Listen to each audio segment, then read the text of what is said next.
আচ্ছা, আমাদের চারপাশে যা কিছু আছে, এই সব কিছু আসলে কি দিয়ে তৈরি বলুন তো? আজকে আমরা ঠিক এই ব্যাপারটারই গভীরে যাব। বোর রাদারফোর্ড মডেলকে একটা গাইডের মতো সাথে নিয়ে আমরা সোজা চলে যাব পরমাণুর একদম কেন্দ্রে, একটা অভিযানে। চলুন তাহলে দেখে আসা যাক এই মহাবিশ্বের মূল নকশাটা আসলে দেখতে কেমন। এই যে ছবিটা আমরা দেখছি, এটাই কিন্তু আমাদের সেই অভিযানের ম্যাপ। বলা যেতে পারে মহাবিশ্বের প্রায় সবকিছুর একটা ব্লুপ্রিন্ট লুকিয়ে আছে এর ভেতরে। চলুন তো আজ এই নকশাটাকেই এক এক করে খুলে দেখা যাক। তো আমাদের এই সাফারি কি থাকছে? আমরা প্রথমে দেখব পরমাণুর দুটো প্রধান অঞ্চল। তারপর আমরা এর একেবারে কেন্দ্রে মানে নিউক্লিয়াসের ভেতরে উঁকি দেব। এরপরে দেখব ইলেকট্রনদের সুশৃঙ্খল জগৎটা কেমন, আর জানব কি করে প্রত্যেকটা পরমাণু তার নিজস্ব পরিচয় পায়। আর হ্যাঁ, সবশেষে আমরা পরিচিত হব পরমাণুর এক বিশেষ ধরনের জ্ঞাতি ভাইয়ের সাথে, যাকে বলে আইসোটোপ। তাহলে চলুন শুরু করা যাক। পরমাণুর গঠনটা একদম সহজ করে যদি বুঝতে চাই, তাহলে আমাদের প্রথমেই জানতে হবে এর মূল দুটো অংশ কি। ব্যাপারটা কিন্তু আসলে খুবই সহজ। ধরুন একটা পরমাণু হলো একটা ছোট্ট সৌরজগতের মতো। ঠিক কেন্দ্রে আছে একটা বেশ ভারী অংশ, যেটাকে আমরা বলি নিউক্লিয়াস, আর তার চারপাশে বনবন করে ঘুরছে ইলেকট্রন। ব্যাস, এই দুটো প্রধান অংশ মিলেই তৈরি হয়ে যায় একটা আস্থ পরমাণু। তো পরমাণুর বাইরের দিকটা তো বোঝা গেল। এবার চলুন একেবারে কেন্দ্রে যাওয়া যাক। ওই যে ছোট্ট কিন্তু প্রচণ্ড ভারী নিউক্লিয়াসটা, ওর ভেতরে ঠিক কি আছে সেটাই এবার দেখার পালা। এই নিউক্লিয়াসকে বলা যেতে পারে পরমাণুর পাওয়ার হাউস। মজার ব্যাপার হলো এটা আকারে খুবই ছোট, কিন্তু পরমাণুর প্রায় সমস্ত ওজন বা ভর কিন্তু এই ছোট্ট জায়গাতেই জমা থাকে। আর মনে রাখতে হবে এর চার্জটা হলো পজিটিভ, মানে ধনাত্মক। এখানে দেখলে ব্যাপারটা আরও পরিষ্কার হয়ে যাবে। দেখুন, বাঁদিকে আছে পুরো পরমাণুটা, আর ডান দিকে ছবিটা দেখে মনে হচ্ছে না যেন একটা শক্তিশালী মাইক্রোস্কোপ দিয়ে আমরা ঠিক এর কেন্দ্রটাকে জুম করে দেখছি? আর সেখানেই কিন্তু দেখা যাচ্ছে যে এই নিউক্লিয়াসটা আসলে আরও কিছু ছোট ছোট কণা দিয়ে তৈরি। তো এই নিউক্লিয়াসের ভেতরে আসলে কি আছে? মূলত দুই ধরনের কণা। এক হলো প্রোটন, যার চার্জ পজিটিভ, আর দুই নিউট্রন, যার কোনো চার্জই নেই, মানে একদম নিউট্রাল বা নিরপেক্ষ। এই প্রোটন আর নিউট্রনকে একসাথে নিউক্লিয়নও বলা হয়। আচ্ছা, নিউক্লিয়াসের ভেতরটা তো দেখা হলো।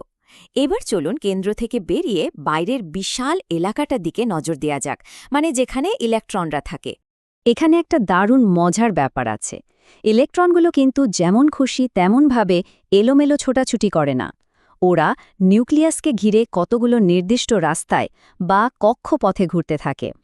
ব্যাপারটা অনেকটা রেস ট্র্যাকের মতো, যেখানে দৌড়বিদরা নিজের লেনে দৌড়ায়। এই বিশেষ রাস্তাগুলোকেই বিজ্ঞানের ভাষায় বলে শক্তিস্তর বা শেল। আর এই শক্তিস্তরগুলোর কিন্তু সুন্দর নামও আছে। নিউক্লিয়াসের সবচেয়ে কাছের যে স্তরটা, সেটার নাম হলো কে, তারপরেরটা এল, তারপর এম। এভাবেই পরপর চলতে থাকে। কি দারুণ গোছানো একটা ব্যবস্থা, তাই না? এখন একটা প্রশ্ন মাথায় আসতেই পারে। আচ্ছা, এই প্রত্যেকটা শক্তিস্তরে কি যত ইচ্ছে তত ইলেকট্রন থাকতে পারে, নাকি এর কোনো নির্দিষ্ট ক্যাপাসিটি বা ধারণ ক্ষমতা আছে? হ্যাঁ, অবশ্যই আছে। আর এর জন্য একটা বেশ সহজ গাণিতিক নিয়মও আছে। নিয়মটা হলো 2n² বা 2n², যেখানে n হলো শক্তিস্তরের নম্বর। যেমন ধরুন প্রথম শক্তিস্তর মানে কে শেলের জন্য n হলো 1, তাহলে এখানে সর্বোচ্চ ইলেকট্রন থাকতে পারে 2টা।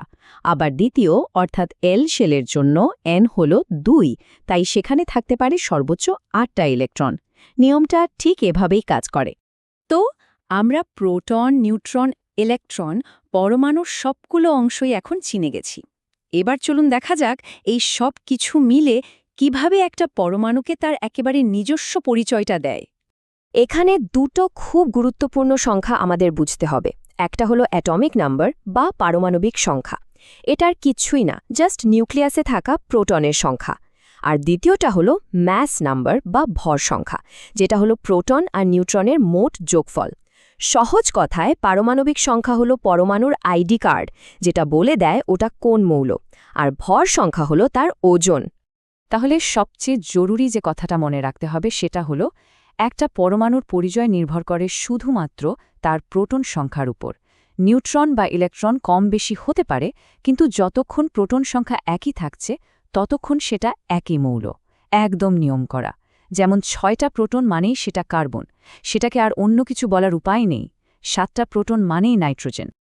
আচ্ছা, এই পর্যন্ত তো সব ঠিক আছে, কিন্তু এবার চলুন পারমাণবিক গঠনের এক মজার বৈচিত্র্যের কথা বলি। এমনও কি হতে পারে যে একই মৌলের পরমাণু, অথচ তারা একে অপরের থেকে কিছুটা আলাদা? চলুন দেখা যাক। আমরা তো একটু আগেই জানলাম যে প্রোটন সংখ্যাই একটা মৌলের পরিচয়। তাহলে একটা প্রশ্ন তো আসতেই পারে, তাই না, যে একই মৌলের পরমাণুদের ওজন কি আলাদা আলাদা হতে পারে? আর উত্তরটা হলো হ্যাঁ, পারে। আর ঠিক এদেরকেই বলা হয় আইসোটোপ। আইসোটোপ হলো একই মৌলের এমন সব পরমাণু যাদের সবার প্রোটন সংখ্যা তো একদম এক, কিন্তু নিউট্রনের সংখ্যাটা আলাদা। ব্যাপারটা বোঝার জন্য হাইড্রোজেনের উদাহরণটা সবচেয়ে সহজ। হাইড্রোজেনের 3টে আইসোটোপ আছে। খেয়াল করে দেখুন, 3টেরই প্রোটন সংখ্যা কিন্তু একটা করেই, তাই তারা সবাই হাইড্রোজেন। কিন্তু প্রোটিয়ামে কোনো নিউট্রন নেই। ডিউটেরিয়ামে আছে একটা, আর ট্রিটিয়ামে আছে 2টো। আর যেহেতু নিউট্রনের সংখ্যা আলাদা, তাই এদের ওজন বা ভরও আলাদা। আর এই আইসোটোপের ব্যাপারটা কিন্তু শুধু হাইড্রোজেনের জন্যেই সত্যি নয়। কার্বন, অক্সিজেন, ক্লোরিন এরকম অনেক মৌলেরই একাধিক আইসোটোপ প্রকৃতিতে পাওয়া যায়। তাহলে আইসোটোপের মূল কথাটা কি দাঁড়ালো? একদম সহজ।